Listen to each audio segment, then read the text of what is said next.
Hello यूवर्स, welcome back to my channel story time once again. आज मैं आपके समक्ष एक छोटा सा प्रसंग लेकर हाजिर हुई हूँ।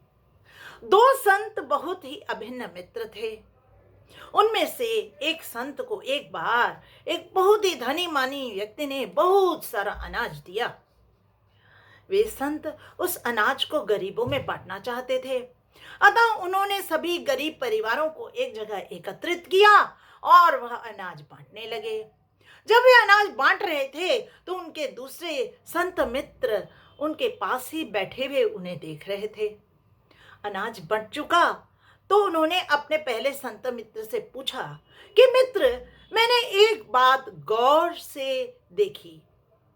तो पहले संत बोले, वह क्या? तो उन्होंने कहा कि जब भी आपका हाथ अनाज देने के लिए उठता था दान में, तभी आपकी नजरें स्वतः नीचे झुक जाती थी। ऐसा क्यों? आप दान देते समय अपनी नजरें ऊपर क्यों नहीं करते थे? तो पहले संत ने हंसते हुए कहा कि देखो, यह अनाज प्रभु का दिया हुआ है, इसमें मेरा क्या है?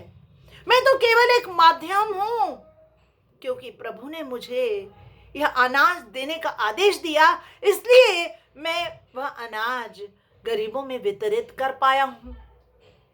लेकिन वे गरीब लोग जो कि मेरे द्वारा यह अनाज ले रहे थे, वह यह सोच रहे थे कि मैं यह अनाज उन्हें दे रहा हूं, जबकि उनका ऐसा सोचना बिल्कुल ही गलत है।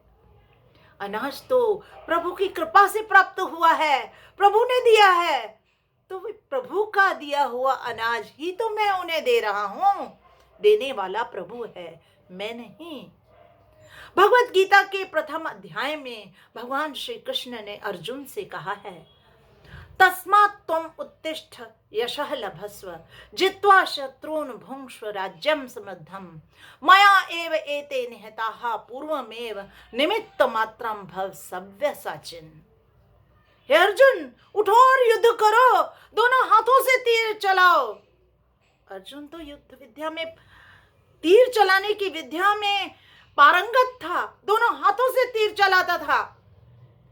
तो भगवान कृष्ण उसे कहते हैं कि तुम युद्ध करो, अपना रण क्षेत्र में अपना कौशल दिखाओ और तुम जीतो।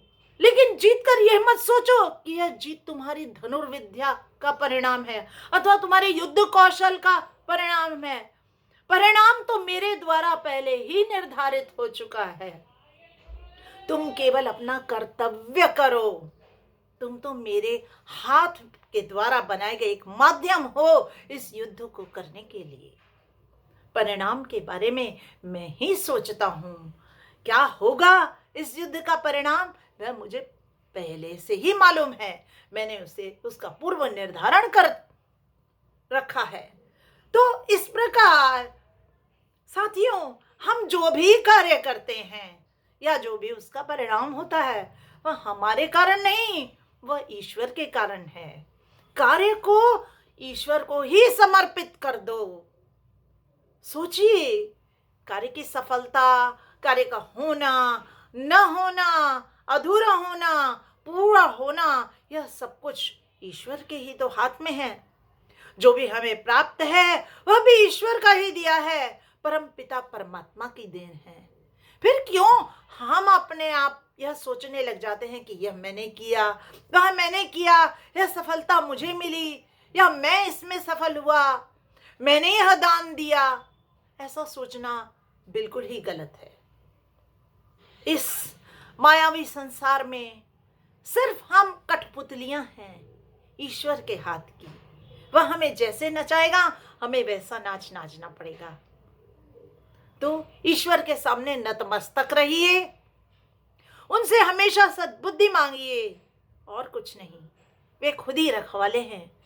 परम पिता आपकी इच्छाओं को पहले से ही जानते हैं, तो क्यों उनके सामने इच्छा जाहिर करना, या क्यों स्वयं को सफलता का श्रेय देना?